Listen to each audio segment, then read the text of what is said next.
Venga, vamos a empezar la siguiente asignatura que es arquitectura y patrones para aplicaciones web. ¿Vale? Bueno, como veis, ya habéis hecho una aproximación anterior a la asignatura de Java y hay un concepto que está claro, ¿eh? Es decir, el diseño orientado a objetos es difícil. Esto no es complicado, es decir, no es algo que tú programas en un mes y ya tienes soltura. La gramática sí la puedes coger con rapidez, pero luego entender bien el concepto de programación orientada a objetos y hacerlo bien es realmente difícil, ¿eh? Hace falta refactorizar mucho, darle muchas vueltas a todo el código y poco a poco, y viendo un buen código, viendo otros códigos, es como uno va aprendiendo, ¿vale? Pero es difícil. Cosas muy importantes son, que habéis visto, en cierta manera, principios de hacerlo bien, que a largo plazo te dé poco dolor de cabeza, ¿no? Y hay conceptos que vamos a repasar, que los considero súper importantes. Primero es cohesión de una clase, y se busca una cohesión alta. ¿Tenéis claro qué es la cohesión de una clase? ¿Eh? Cohesión de una clase, alta. ¿Sabéis lo que es la cohesión de una clase? Si no, me lo preguntáis. Es que la clase, todo lo que haga tiene que estar relacionado como en un solo tema, en una sola responsabilidad. Lo que busco son clases de una sola responsabilidad. Y todos, y todo está muy relacionado entre sí. Si haces clases popurrí, eso te va a dar mucho dolor de cabeza a largo plazo. Es mejor hacer 5 clases pequeñas con alta cohesión que no hacer una clase más grande que al final le falta cohesión. ¿Vale? Como no tengo muy claro hasta qué punto entendéis lo que digo, ¿sabes? Vamos a ver un par de ejemplos. Por ejemplo, si a mí se me ocurre hacer la clase de matemáticas, ¿vale? Que maneja puntos de 3 coordenadas, maneja ángulos, maneja numerador, denominador, fracciones. Esto se considera claramente una clase con falta de cohesión.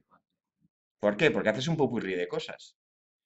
Entonces, si analizamos la dependencia de los métodos con los atributos, vais a ver que, evidentemente, si hago distintas cosas, al final haces un constructor para el tema de los puntos, un constructor para el tema de los ángulos, otro constructor para el tema de las fracciones.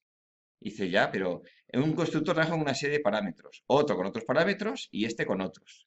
Ya suelta ahí como, son 3 cosas separadas, ¿vale?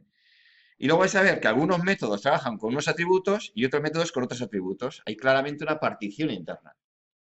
Cuando lo haces, una partición. Esto es falta de cohesión. Y esto te va a dar dolor de cabeza. Entonces es una mala política. Te va a dar mucho dolor de cabeza. ¿Por qué? Porque hacer varias cosas es una clase complicada y necesariamente. Luego encima es una clase que va a tener muchas dependencias. Entonces al final se me va a estropear. Entonces esto hay que evitarlo. Esto está mal hecho. Tenemos que hacer clases con cohesión. Y es un principio conceptual. Da igual hacer 5 clases, pero todas con cohesión. Luego verás que el mantenimiento será más fácil de la aplicación, ¿eh? Si viéramos, por ejemplo, otro ejemplo de falta de cohesión, tenemos aquí, este de aquí. A un punto, ¿no? Ya he aprendido un poco más y dice, bueno, tiene más cohesión. Tengo un punto, 2 coordenadas, un constructor con las 2 coordenadas y dices, de pronto, haces esta de aquí, otro constructor, ¿vale? Esto es un error. Sí, tenéis que intentar no hacer copy-paste. Acabamos de hacer copy-paste aquí, ¿vale? Por ejemplo, esto de aquí, este método, fijaros, le paso 2 parámetros que los opera y devuelve un valor. Ahora mi pregunta es, ¿has leído o escrito algún atributo? No. Por lo tanto, este método no tiene que estar aquí, no tiene cohesión este método. Y tú dices, pero hombre, es el módulo. Ya, pero no tiene cohesión. Si un método no lee o escribe un atributo, al menos uno, ese método está fuera de lugar ahí. Porque fijaros, no tiene cohesión. Trabaja de manera independiente a la clase. Por lo tanto, eso es falta de cohesión. Entonces, todos los métodos deben trabajar con sus atributos. ¿Vale? Todos. ¿Qué alternativas hay? Evidentemente, si tú haces una funcionalidad, a lo mejor lo deberías hacer estático, porque es como una funcionalidad de la clase, pero jamás dinámico. ¿Vale? Jamás dinámico. Aquí igual, haces el método mayor, le paso 2 atributos, 2 parámetros, trabajo los parámetros y devuelvo. Es decir, no, esto no tiene nada que ver con la clase. Es también un método que está fuera de lugar. O lo haces estático o desaparece. ¿Vale? igual que el traslación. Por ejemplo, este que error cometes, este que ocurre, que dice, vale, voy a trasladar, y para trasladar, ¿qué necesito? Una nuevas coordenadas. Dices, ya, pero entonces, ¿qué me pasas? Coordenadas sueltas. Dice, ya, pero yo ya tengo un concepto, que unas coordenadas es un punto. Por lo tanto, ¿qué debe manejar este método? Puntos, no coordenadas sueltas. Esto también es falta de cohesión. Por eso, cuando, por ejemplo, se os disparan los parámetros de un método, seguramente es que no estáis utilizando una clase. ¿Lo veis? Ese también es otro error típico. Pues si hace una relación, me pasa las coordenadas. Dice, no, no, las coordenadas tienen un concepto, que es que ahora mismo las coordenadas no son cosas sueltas, es un punto. Por lo tanto, yo manejo puntos. ¿Veis el matiz? Por eso, normalmente, lo normal es que los métodos tengan muy pocos parámetros. Porque le pasas una clase, dos clases. Si a un método le pasas 8 clases, dices, aquí hay falta de cohesión. Le estás dando demasiadas cosas. Eso es que esta clase no tiene cohesión. Y por eso necesitas indirectamente un método con muchos parámetros. ¿Lo veis? Entonces, hay que buscar la cohesión, siempre. Y en este caso, recuerdo, es una cohesión alta. No busco una cohesión baja, sino una cohesión alta. ¿Vale? Segundo dato muy importante. Hay que buscar el acoplamiento entre clases, que son las dependencias. Cuando una clase referencia a otra clase, eso es una dependencia. Entonces vais a ver que cada clase podríamos dibujar sus dependencias con otras clases. Bueno, pues tengo que buscar acoplamiento bajo, que es que una clase dependa de pocas clases. Porque si depende de muchas, vamos a entrar en un efecto de cambios en cascada. Tenemos una maraña de dependencias y en cuanto cambiamos una clase, me lleva a cambiar otra, y dice, a ver, esto es una locura. Entonces no podría hacer mantenimiento. Tenemos que buscar acoplamiento bajo entre clases. ¿Y esto cómo lo sabes? Muy sencillo, aquí hay que dibujar los diagramas de UML y mirar esas relaciones entre clases. Y tú lo ves. Dices, esto va mal. Tengo que hacer otra estructura. ¿Vale? Por ejemplo, ¿cómo vamos a ver eso? Esto lo vamos a ver aquí. Esto de aquí es alta dependencia. Es alta dependencia. Por ejemplo, yo estoy haciendo bien la herencia, la estoy haciendo bien, pero hago que una clase depende de la clase padre y todas las clases hijas. Dice, a ver, entonces, ¿para qué hemos hecho herencia?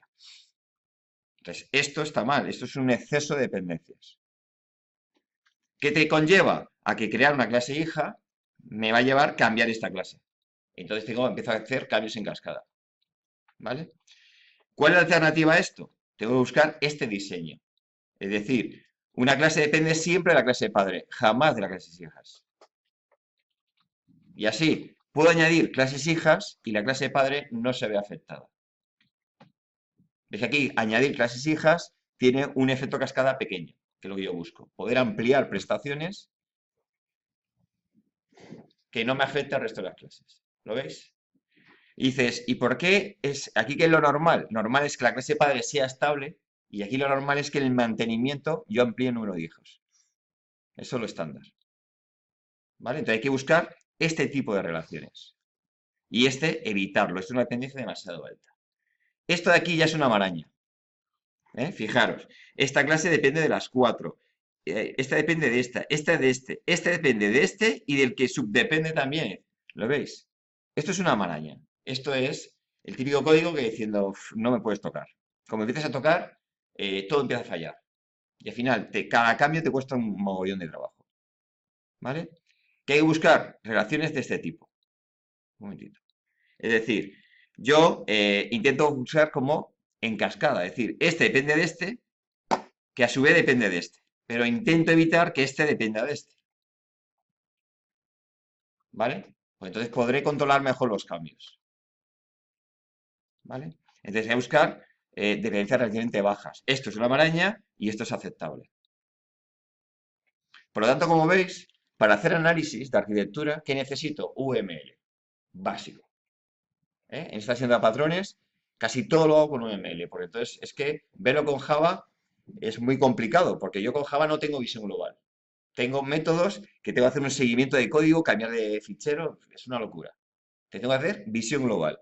Y el gráfico es espectacular para esto, para tener visión global. ¿eh? Dime, ¿qué querías? En los casos reales, por ejemplo, una base de datos, cuando lo hacemos con ORM, el caso real es algo como esto, ¿no es cierto?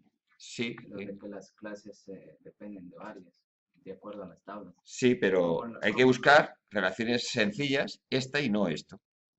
Si tú encuentras esto, vas mal. entonces, Lo vas a pagar caro. entonces equivale a que el ORM ya no serviría de mucho. No, es que el ORM es otra capa. Cuando veamos el ORM lo entenderás mejor. Yo hablo ahora de clases sencillas, Entonces, modelo mis clases con sus relaciones. bueno, Luego, esto de aquí, ¿sabéis lo que es? ¿Sabéis lo que es esta relación? Bidireccional, ¿vale? Estas son direccionales, son en estructura en árbol, esta es bidireccional. Esto es una locura, porque es que este depende de este y este depende a su vez del primero. Este depende de aquí y este depende de aquí. Y este depende de aquí y este depende de aquí. Al final esto es, todos dependen de todos. Mete mano ahí y es muy fácil que se te vaya de las manos. Entonces, esto hay que evitarlo. Las relaciones bidireccionales hay que evitarlas, son muy dañinas, son dependencias cíclicas y son muy dañinas. En clase se podría soportar, yo podría tolerar que alguna vez necesitas alguna cíclica, aunque siempre encuentro soluciones que no sean cíclicas, pero en paquetes absolutamente prohibido. No puede haber dependencias cíclicas de entre paquetes, jamás, ¿vale? Y esto hay que evitarlo. Entonces, ¿qué hay que buscar? Pues en lugar de tener este tipo de relaciones bidireccionales, pasar de aquí. Yo las tengo direccionales y todo tiene solución, ¿vale? ¿Vale? Luego, los paquetes es más delicado, es decir, si una clase puedo tolerar una cosa así, en paquetes hay que reducirlo más. ¿Cuál sería lo ideal de los paquetes? Un tren. No siempre lo vamos a conseguir, a veces tenemos que hacer relaciones más complicadas, pero lo que yo debería buscar siempre, mi objetivo ideal, es una relación de paquetes de tipo tren, de paquetes. ¿Y cómo son las relaciones de paquetes? Pues es muy sencillo. Tú coges las clases de cada paquete, todas las clases, y analizas con qué clase se relaciona. Pues si cada clase que se relaciona pertenece a un paquete, ya tienes una relación de paquetes. ¿Lo veis? Entonces, ¿qué hay que hacer? Luego, dibujos UML de relaciones de paquetes. ¿Y eso cómo se ve? Analizando clase por clase. Dice, vale, si ves que una clase se relaciona con 5 paquetes, dice, aquí pasa algo. Buscas, a lo que digo yo, al culpable, que es qué clase te está provocando eso raro. Y si te provoca una clase esas dependencias abusivas, es que esa clase está mal. Hay que refactorizarla, hay que cambiarla de sitio o hay que plantearse un nuevo planteamiento. Entonces hay que utilizar esas clases conflictivas y refactorizar. ¿Vale? Entonces hay que buscar esa dependencia, baja dependencias. ¿Eh? Esto es abusivo, repito. Y para que tengáis el concepto de lo que es abusivo y lo que es una dependencia aceptable. ¿Vale? Esto hará que sin dial en paquetes no siempre lo vamos a conseguir, pero bueno, se intenta buscar esto. ¿Vale? Luego cuando hagáis diagramas vais a ver cosas como esta. Si veis algo así, ya no es que hay una dependencia alta, es que estáis haciendo mala herencia, que ya es un principio más básico. ¿Eh? Estáis haciendo mala herencia. ¿Vale? Y bueno, aquí os recuerdo cómo funciona UML, que es básico, porque si no es que no me vais a entender lo que yo vaya a explicar. Entonces, tenemos la clase es evidente, la cajita, tenemos dos partes, que es parte de propiedades que está arriba y la parte de abajo serían aquí tendríamos, fijaros, aquí las propiedades y aquí los métodos, ¿vale? El más es público, el menos es privado y cuando una clase es abstracta se pone en cursiva. Y si está subrayada es que es estático. ¿Vale? Acostumbraros, pero ya, a este tipo de lenguaje. ¿Eh? Y luego las relaciones, tenéis que tener muy claro estas relaciones, que es uso, asociación, agregación y composición. Y tenerlo muy claro qué significa cada cosa. ¿Vale? Y lo recuerdo, ¿no? A lo mejor lo sabéis, pero por si acaso. ¿Eh? Uso era que en un método te pasan una referencia de otra clase. Entonces, tú, aprovechando el parámetro que es esa relación, llamas a la otra clase para hacer una utilidad, una dependencia, ¿vale? Una delegación. Entonces, ¿esto qué es? Es esporádico, es temporal. Puede que tengas esa relación o puede que no en el tiempo. Si no te llaman a este método, tú nunca te habrás relacionado. Entonces, esto se llama uso. Es una relación esporádica, temporal, no es estable. Depende de la ejecución nada más. ¿Vale? Pasamos a asociación y es cuando tenemos una relación estable. Es decir, me pasan por parámetro una relación. Y yo lo guardo como un atributo. Como lo tengo guardado como un atributo, es estable en el tiempo. Mientras yo viva, lo tengo. ¿Vale? Pero fijaros, que no forma parte de ti. No es parte de ti. Porque es una relación cliente-servidor. Por ejemplo, yo como cliente accedo a un servidor para hacer una prestación. Pero no es parte de mí. ¿Vale? Veis que este servidor puede pertenecer a muchos clientes. Por lo tanto, te tiene que pasar la referencia. Tú jamás podrás hacer un new ahí. Me tiene que pasar la referencia del servidor. Porque tengo un solo servidor que me da una sola funcionalidad para todos. ¿Vale? Entonces, jamás puedo hacer un new. ¿Y cuál es la diferencia entre uso? Que este es un atributo que tú guardas en la relación y aquí lo guardas como un parámetro. Viene como parámetro de un método. Y eso es lo que distingue entre uso y asociación. Según vamos avanzando, la dependencia es más fuerte, ¿eh? ¿Vale? La siguiente sería agregación. Se considera que ya es parte de ti. Por ejemplo, una orden no tiene en sí sentido si no tiene el cliente que ha hecho la orden. ¿Vale? Entonces, entre orden y cliente tenemos una relación de agregación, porque es parte de ti. Una orden, parte de la orden en sí mismo es el propio cliente. ¿Lo veis la diferencia? Entonces, esto ya se considera agregación. Eso sí, un cliente puede tener muchas órdenes. Por eso es agregación. Yo aquí jamás hago new. Me pasan siempre como parámetro el atributo, que es de mi cliente. ¿Vale? Pero hay un concepto que conceptualmente ya se considera que el cliente es parte de una orden. Y aquí no, un servidor no es parte del cliente. Es simplemente que el cliente utiliza de una manera estable un servidor. ¿Vale? Y veis que aquí es atributo, aquí también es atributo, pero ya se considera conceptualmente parte de. ¿Eh? Y el símbolo veis que hay, el rombo hueco. ¿Lo veis? Rombo hueco. Aquí es sin ningún tipo de figura, sin ningún tipo de decorador. La flecha indica la relación. Este usa S. S no depende de la clase anterior. ¿Vale? Por eso aquí siempre buscamos relaciones unidireccionales. Las bidireccionales son muy dañinas. Y por último, la más intensa, la relación más intensa, que es composición. ¿Vale? ¿La diferencia cuál es? Fijaros que no es que parte de ti, es que lo necesitas tú. Entonces tú haces new.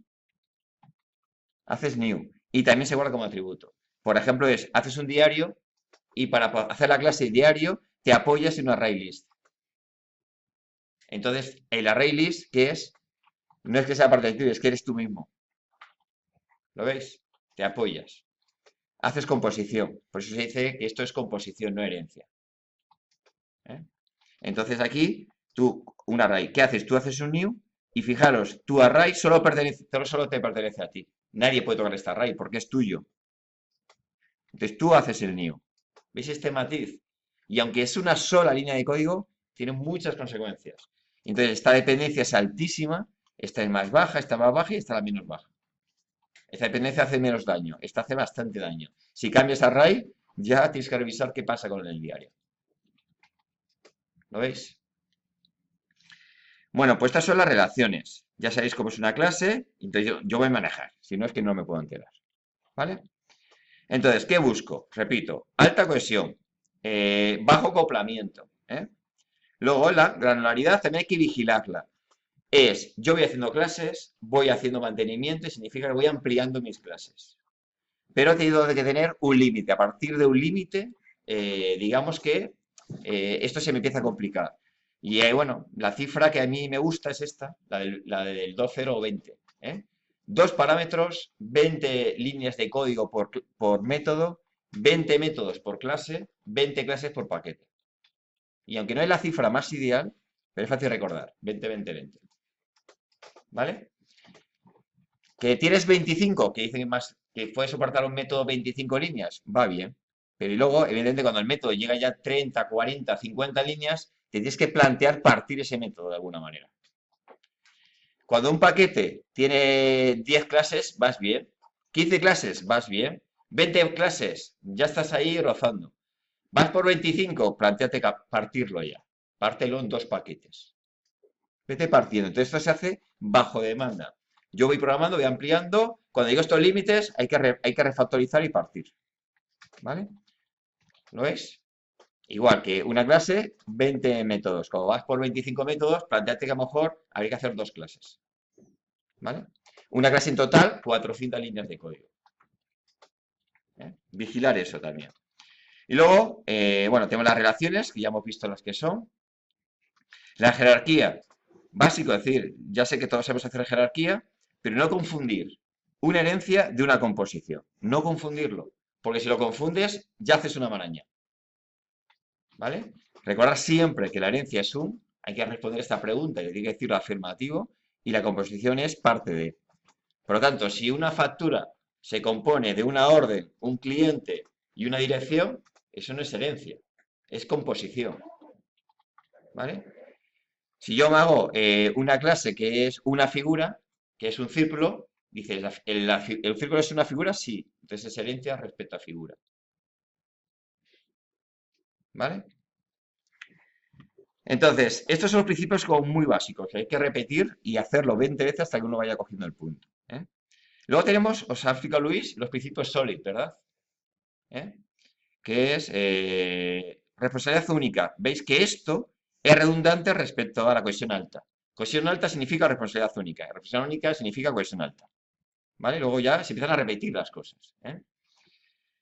Abierto o cerrado, ¿lo tenéis claro? Abierto o cerrado. Tenéis lo que es. Es importante, ¿eh? Y es, cuando estamos en producción, significa que el código lo hemos liberado. Vale. Entonces tú vas a ampliar una clase diciendo, ten cuidado, porque si la clase ya está en producción, no lo hagas no es bueno que cojas y empieces a modificar la clase, cambies su interfaz, porque vas a empezar a tener cambios en cascada. Entonces te debes plantear, cuando ya esté en producción, hacer herencia para ampliar. Por eso es abierto para heredar, cerrado para modificar el interfaz público. Porque modificar un interfaz público de una clase que ya está en producción, empiezan cambios en cascada. Entonces, si ya estás en producción, planteate, oye, pues hago herencia y amplío. Para que lo viejo que funcionaba con la vieja clase, yo no la altere en absoluto. ¿Lo veis? Y este principio, ¿lo habéis pillado del Liskov? ¿Habéis pillado este principio? Este es cuidado cómo haces la herencia. Mucho cuidado, decir, porque dice, bueno, voy a ampliar. Sencillo. Amplío y meto la ampliación, la mejora. No he cambiado la clase original y todo va bien. Cuidado. Porque para que esto vaya bien, es que una instancia de la nueva clase debe funcionar con el tipo antiguo, que es el tipo padre. ¿Vale? Y para que eso vaya bien, debes cumplir los principios del Liskov. Si no los cumples, te va a salir un error colateral que te va a costar mucho encontrarlo. ¿Vale? Y para que quedemos claro cuáles son esos principios. Os digo lo que no cumple Liskov. Por ejemplo, Liskov dice que las clases hijas deben ser más restrictivas que las clases padres. ¿Y por qué se hace esto? Para que cuando tú trabajas con la clase padre, si te viene una instancia de una clase hija, jamás te da un error que no te esperes. Por lo tanto, la clase hija debe ser más restrictiva. Y aquí pongo dos ejemplos que no cumplen Liskov. ¿Vale? Porque los ejemplos se ven mejor las cosas. Imagínate que haces la clase 2D y tienes el módulo y dices, necesito 3 dimensiones. Y tú heredas y haces la clase 3D y añades la tercera dimensión. ¿Lo veis? ¿Pero qué acabáis de hacer? Que cuando se calcula el módulo de 3 dimensiones es la raíz cuadrada de las 3 coordenadas al cuadrado. ¿Vale? Entonces, si yo estoy trabajando una 2D, veis que la clase módulo me la va a alterar una tercera dimensión que yo no controlo. Por lo tanto, su resultado para mí es inesperado. Hace cosas raras. Entonces, esto jamás hay que hacerlo. Porque esto no cumple el principio de Liskov. ¿Lo veis? Entonces, ¿cuándo hay que tener mucho cuidado cuando haces herencia? Si sobreescribimos métodos. Si tú no sobreescribes métodos, no hay ningún tipo de riesgo. Porque los métodos que tú haces, como no estás cambiando ningún método anterior, no hay problema. Pero si sobreescribes los métodos, cuidado. Otro ejemplo que no cumple el principio de Liskov. Haces un método cuyos parámetros o resultados se mueven entre 0 y 10. Haces la herencia y sobreescribes este método. Y ahora lo sobreescribes que se mueve entre -10 y +10. ¿Qué ocurre? Que este método es menos restrictivo que el anterior. Te va a meter en líos. Porque cuando tú utilices la clase padre, es posible que un método te vuelva un -10. Porque está sobrescrito un método hijo. Y ese -10 en la clase padre no puede ser. No tiene sentido. Y te va a dar un error colateral. ¿Vale? Entonces, para que el principio abierto cerrado vaya bien, tienes que cumplir los principios de disco, que es que las clases hijas son más restrictivas que las clases padres. Si no, no lo hagas. ¿Vale? Y luego teníamos inversión de dependencia, ¿lo veis? Y esto es que si una clase tienes una herencia, está absolutamente prohibido que la clase padre referencia a las clases hijas. Totalmente prohibido. Por eso pongo ahí que no cumples ese principio. ¿Vale? No puedes hacer inversión de dependencia. No puedes depender de clases hijas. Jamás. Hay que buscar otra solución. ¿Vale? ¿Lo veis? Y luego aquí tenemos lo de responder. Es decir, esto, ¿por qué lo vais a detectar? Porque estáis haciendo copy-paste. Si veis que vais haciendo copy-paste, te va a llevar diseños como este. Una colección, clases parecidas, relaciones repetidas parecidas, y te lleva a una maraña de código y a un código encima mal implementado. Entonces, por eso hay que dibujar siempre UML. Tú haces la clase y dibujas UML y ves relaciones. ¿Vale? Luego teníamos los principios graph. Fijaros que al final se repite otra filosofía que es quién tiene el creador y demás. ¿Vale? Y tenemos luego el código que llama maloliente. El peor de todos es este, código duplicado. Este es el que hace más daño al código. ¿Vale? Y este es, si te ves haciendo copy-paste, mal. Mal. ¿Por qué necesitas un copy-paste? ¿Vale? Entonces aquí repito los mismos conceptos. Métodos grandes, clase grandes, demasiados parámetros, complejidad artificiosa. ¿Vale? Y tenemos lo que se llaman antipatrones. También lo hemos visto con Luis, ¿verdad? ¿Os habéis visto, chicos? Vale. Repito lo mismo. Clase gigante. ¿Vale? Copy-paste. Lava seca es cuando hacéis marañas que cuando ha pasado un mes no hay quien toque eso. Es cuando dice, mientras lo tengas en caliente en la cabeza, todavía tienes el valor de cambiarlo. Cuando eso se ha secado, es decir, se ha secado se dice que ha pasado un mes y te has olvidado, volver a meter mano a eso, tu cerebro no dará así. Vas a flipar. Entonces al final te interesa más tirarlo a la basura y hacerlo de nuevo. Por lo tanto, es tiempo perdido. Entonces dejar lava que se seque es imposible. ¿Vale? Código spaghetti son muchos if. Bueno, aquí tenéis los antipatrones. Vale. Pero dice, ya. Dice, hasta ahora me estás diciendo cómo detectar problemas. Pero ahora dice, ¿y cuál es la solución a todo eso? Cuando yo me encuentro esos problemas, ¿cómo los soluciono? Pues esos son los patrones. Un patrón lo que me va a dar es una solución a un problema que ocurre de forma repetida en nuestro entorno. Es decir, tú vas haciendo proyectos y te encuentras situaciones que al final te generan mal código. Y le empiezas a dar vueltas. Y vueltas. Y al final, como ese problema aparece en muchos proyectos, con el tiempo, los buenos programadores o los buenos diseñadores han hecho un diseño de lo que ven que funciona mejor. Se mantiene bien, da buenos resultados y es bueno. Y a eso le llaman un patrón. Entonces, vamos a aprender la experiencia de los demás. ¿Vale? Entonces, el patrón que tiene, las partes más importantes son nombre del patrón, que esto lo que hace es enriquece mi vocabulario y cuando hablo con otro diseñador podemos hablar mejor, hablamos más rápidamente. Aplica este patrón, combina estos dos patrones. Entonces, con una sola frase ya te estoy explicando un montón de cosas, ¿vale? Y luego también me explica el problema y su contexto, me explica o me hace el diseño de la solución, qué solución optamos aquí, ¿vale?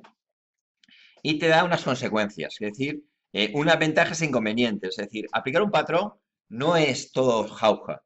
A veces tienes un problema, aplicas el patrón, te ha solucionado el 90% de los problemas que tú tenías, pero te ha metido un 10% de problemas. Uy, es que ahora me da rabia porque me ha metido este ruido. Ya, no hay nada perfecto.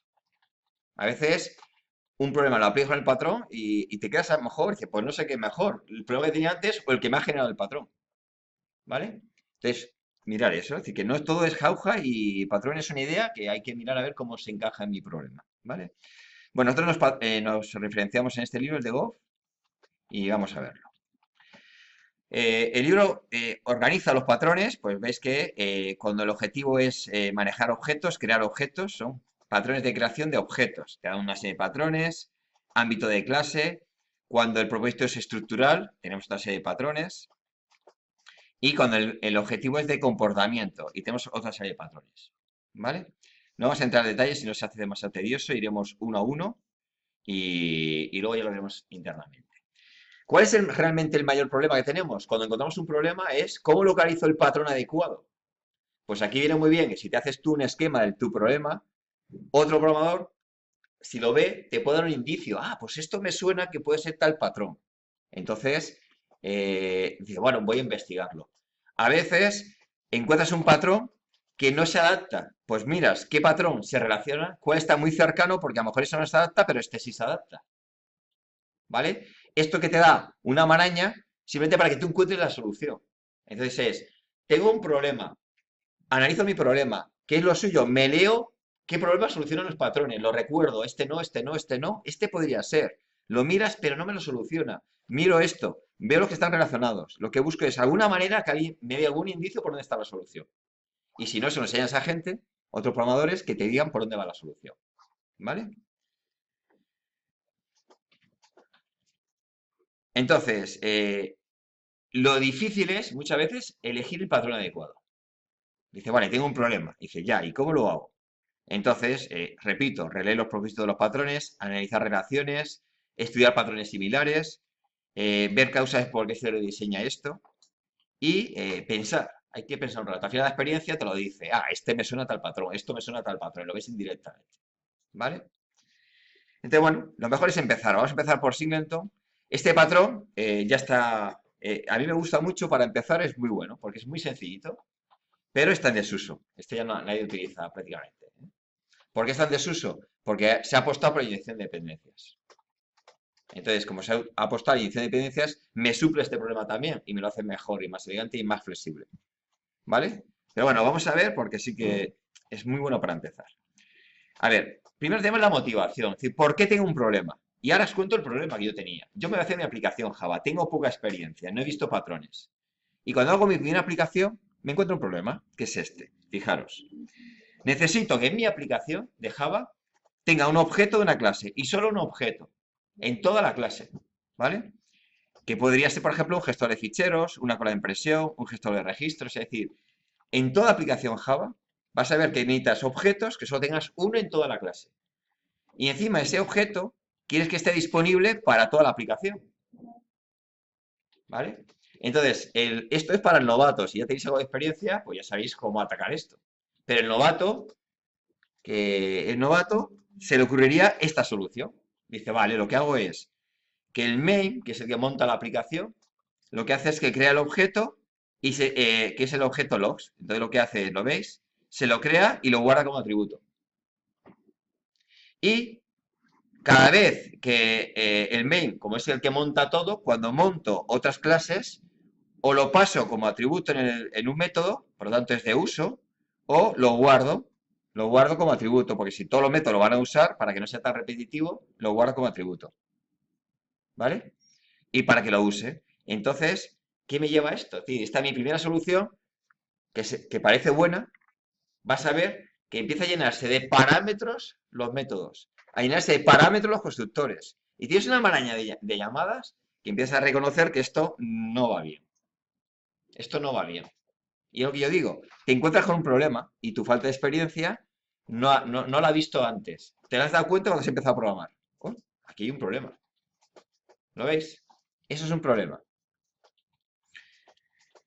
Y entonces te dice, vale, vale, yo me lo encuentro, ahora lo veremos en código. Y dices, aquí lo tenéis en secuencia, fijaros que te obliga a hacer llamadas pasando, como siempre, el logger por todas partes. Y al final esto hace una maraña, es decir, es un código realmente imposible de manejar.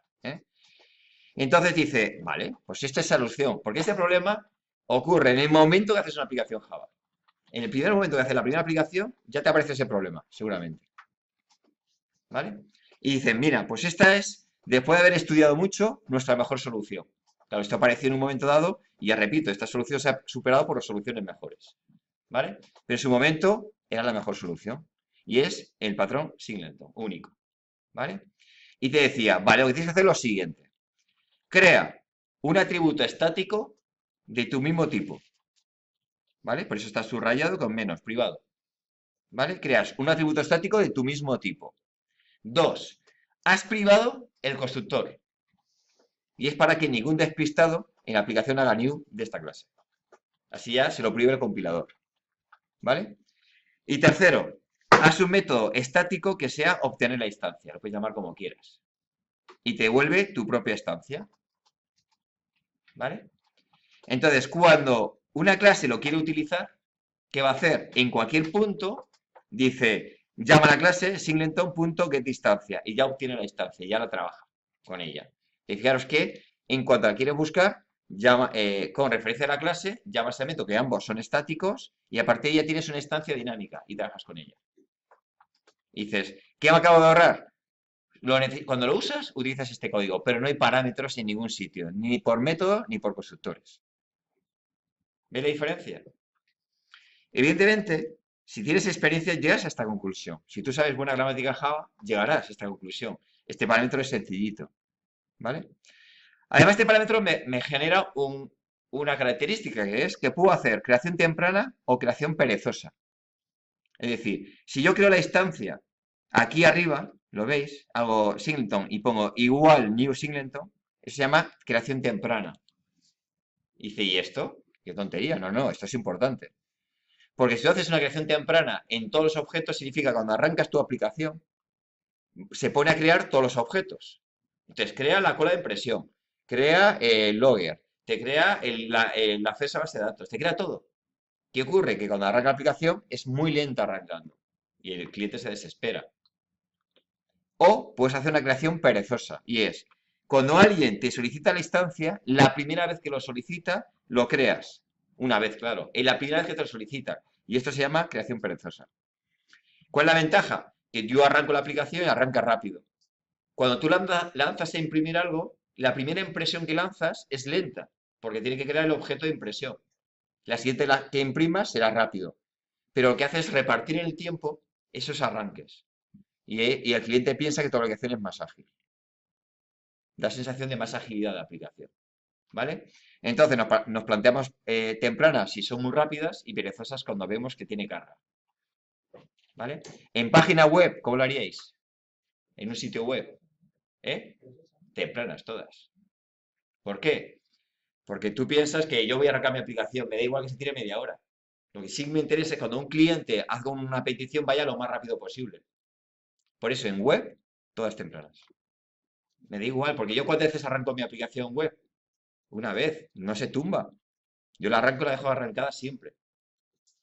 ¿Lo veis? En web siempre tempranas, se tiende. ¿Lo veis? Vale. Bueno, pues lo primero es que estudias el patrón, ves que mi clase se llama con el patrón y me tiene estas tres características y dices, vale. Yo creo que esto ya lo tengo dominado. Vale. Pero la realidad es esta. Yo me encuentro una clase que ya tiene una funcionalidad. Entonces dice, vale, este es mi registro de logs. Tengo mi atributo privado y puedo a un constructor añado un log, puedo que me devuelvan todos los logs y puedo borrar los logs que existen. Esta es mi clase.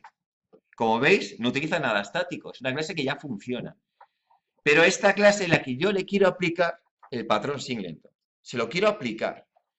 Entonces, evidentemente, la clase se llama logger, no puedo cambiar su nombre porque aplique un patrón. No le puedo cambiar el logger porque este nombre representa su concepto y no se lo puedo cambiar. Entonces tenemos que hacer un principio de cómo adaptar esto a aplicarle un patrón. Yo recomiendo que hagáis una especie de roles. Es decir, ahora, el que yo llamaba como clase, que es singleton, ahora se va a llamar logger. Y hago este rol, escribirlo en un papel. Claro, cuando tú tienes una sola clase es muy sencillo. Esta clase hace el rol de singleton, que es la clase logger. Vale. Cuando tenemos tres clases, tenemos varios roles. Como mezclo los roles, haces un popurrí que tu cerebro empieza a chirriar. Y te vas a liar. Entonces, mejor es darle un rol a cada uno y hazte en papel qué corresponde a cada uno para que no te líes. Y dice, vale, pues el rol de la clase singleton, para que vaya bien, necesita 3 cambios. Y es que añadas un atributo privado, que metas un constructor privado y que metas un método get estático. ¿Lo veis? Necesita 3 cambios el que hace el rol de Singleton. ¿Lo veis? Entonces yo cojo la clase original y le tengo que añadir la adaptación. ¿Y mi adaptación qué es? Añadir un método estático privado que apunta a sí mismo. Pues vale, un método estático de tipo logger, porque ahora yo me llamo logger, que hace el rol de Singleton, ¿lo veis? Y apunta a sí mismo. 2. Constructor privado. Esto es un cambio. Yo tenía un constructor público y lo tengo que quitar de público y convertirlo en privado. En caso es un cambio. ¿Vale? 3. Añadir un método que es getLogger que sea estático. Vale, esto es una ampliación, no es un cambio. Entonces, este y este son ampliaciones y este es un cambio. Eso es adaptar una clase. ¿Vale? Entonces, procurar entender el patrón primero. Entender el rol, los roles que intervienen. Entender el cambio de cada rol. Y luego ser metódicos en esa adaptación, porque no es trivial. ¿Vale? Una vez que la tienes adaptada, aquí es como me quedaría mi clase. Va a tener la vieja la funcionalidad que tenía originalmente, que es mi constructor, solo que antes era público y ahora es privado. Tiene mis logs, lo sigue teniendo, atributos dinámicos, y ahora tiene un atributo estático. Y además tiene mis métodos que teníamos antes, más el nuevo estático. ¿Vale? Entonces dice, vale, pues ya lo he adoptado. Ya he adoptado esto. ¿Lo veis? Parece sencillo, pero esto hay que hacerlo un par de veces para adaptar. Y este me gusta porque es una clase con un patrón muy sencillito. Es una sola clase. Ya manejamos patrones de 3 clases y la clase tiene roles distintos. Es un caos a veces. Dice, joder, ¿cómo hago esto? Pues yo ya tengo una maraña de clases en mi aplicación y tengo que incrustar un patrón dentro de ahí. ¿Eh? ¿Lo veis? Vale. Como es el primer patrón, ¿vale? Vamos a verlo en Java. No lo tiendo a ver, ¿eh? Pero como es el primer patrón, lo vamos a ver en Java para ver cómo nos quedaría. Bueno, aquí tenéis en Java, bueno, aquí tenéis el repositorio en GitHub de todo mi proyecto de Java, ¿vale? Lo podéis bajar, clonar, pues si tenéis todos los ejemplos ya tecleados, ¿eh? Vamos al siguiente. Y tenemos el logger. Bueno, aquí tenéis el patrón, como veis, si lo queréis ver en Java, vamos a verlo maximizando. Fijaros que aparece aquí, bueno, pues atributo estático, veis que, bueno, si sabéis reconocer, pues lo ves en un email y yo lo veo mejor. Y si no estáis acostumbrados y lo veis mejor en Java, tenéis que hacer un esfuerzo personal de intentar verlo primero siempre en UML. Hasta que el Java te sobre Java. ¿Eh? ¿Vale? Y dices, vale, pues aquí tenemos el logger, mi clase logger, que es esta de aquí. Fijaros, es una clase normal y corriente, atributo dinámico, unos métodos y ya está. Da igual la funcionalidad que tenga, ¿vale? Y dice, vale, pues si le quiero aplicar el patrón aquí, ¿cómo me quedará? Fijaros que aquí tendríamos la solución.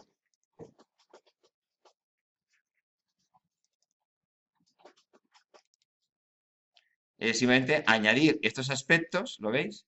Que le hacen Singleton. Pues este de aquí, hacer privado el constructor y añadir este de aquí, el getLogger. Y nada más. ¿Vale? Evidentemente, si veis la aplicación cómo me queda, podéis verla cómo queda sin aplicar el patrón. Es una maraña de llamadas que no hay quien maneje. Y cuando aplicamos el patrón, dice, bueno, pues se simplifica muchísimo. ¿Vale? Y eso es lo importante. ¿Eh? Os he dejado también, dice, bueno, ¿y cómo hago yo un test de esto? Os he dejado aquí los tests para que podamos ir probando los distintos ejemplos. Pues tendremos en Singleton un test. Entonces, ¿qué haría yo en el test? Dice, bueno, pues yo cojo y recupero 2 veces el objeto, ¿vale? Que me tiene que volver siempre el mismo objeto. Si me vuelve objetos distintos, es que no funciona bien el Singleton. Entonces, lo que hago es asegurarme que sea el mismo objeto. ¿Lo ves? Y, por ejemplo, si le pido un singleton, jamás me tendrá que dar un null, si no esto algo va mal. ¿Eh? Jamás tiene que dar un null ahí. Me meto un null pointer exception y encima no sé ni por dónde me viene. ¿Lo veis? Venga, pues primer ejemplo. Ahora os voy a mandar 2 ejercicios, ¿vale? Ahora os diré cómo tenéis que trabajar. Este es el patrón. Esto lo doy resuelto. Siguiente. Vamos a repetir el proceso. Es decir, yo os doy una clase, que es esta. Esta clase lo que es una factoría de referencias, que lo que hace es guarda unas referencias y tú le das un string y te vuelve un numerito que es una referencia y te garantiza que dos strings nunca tienen la misma referencia. ¿Vale? Si quieres recuperar la referencia de un string, se la vuelves a preguntar y él te da la referencia. Vamos. Entonces, ¿qué ocurre? Que él, cada vez que le pides un string, crea una clave, una llave y te la pasa, te la devuelve. ¿Lo veis? Y además puedo borrar toda la referencia, resetearlo. Entonces, esta es mi clase, que es un generador de referencias de strings. ¿Vale? Entonces, ¿qué es lo que se pide? Dice, vale, como necesito que esta factoría sea accesible de cualquier punto de la aplicación, solución. Como ya sé algo de patrones, pues a esto le aplico el patrón segmento. ¿Lo veis? Este es el ejercicio. Y aquí yo tengo la solución, pero la pondré cuando acabe la clase. Digo, la clase no, perdón, la asignatura. Para que no tengáis tentaciones de intentar mirarla. Tenéis que resolverla vosotros. ¿Vale? ¿Lo veis? Entonces, el proceso para aprender un patrón es, primero, tenéis que entender el patrón en sí mismo. Es, ¿para qué sirve el patrón y cuál es su diseño y cuáles son sus roles con sus cambios que hay que hacer? Entenderlo. Y lo mejor es haceros un ejemplo en Java para entenderlo o en el lenguaje que queréis trabajar. ¿Que lo quieres hacer el patrón para el TypeScript? Pues hacer un TypeScript. Da igual. Patrón es un concepto muy genérico, no está asociado a un lenguaje. ¿Vale? Primero hay que entender el patrón y el propósito. Entender que tu problema que tienes en tu aplicación te lo soluciona este patrón. Porque es el mismo. Es decir, ves que el patrón soluciona un problema que es el que tú tienes. Vale. Una vez que lo habéis entendido y nunca antes, cogéis e intentáis adaptarlo. ¿Eh? Evidentemente vais a adaptar una aplicación ya construida. Por eso es, ponte una rama fundamental, porque la vas a fastidiar muchas veces a mitad de camino. Empiezas a adaptar un patrón y empiezas a fastidiarla, porque a lo mejor no la has entendido bien. Y cuando tienes una maraña de cambios, dice, abandono la línea y vuelvo a empezar de cero. No lo he entendido bien esto. No te imaginas cómo se te complica la vida a veces sin querer. Empiezas un cambio, dos cambios, tres cambios, cuatro cambios, cinco cambios, para. Se te está yendo de las manos el tema. Por lo tanto, eso es fundamental. Crear tu rama, hacer tu creación, y cuando ya veas que la has reconducido y ya pasan todos los tests, ya lo incorporas. ¿Lo ves? Fundamental, ¿eh? No te imaginas cómo se te complica la vida a veces, ¿eh? ¿Vale?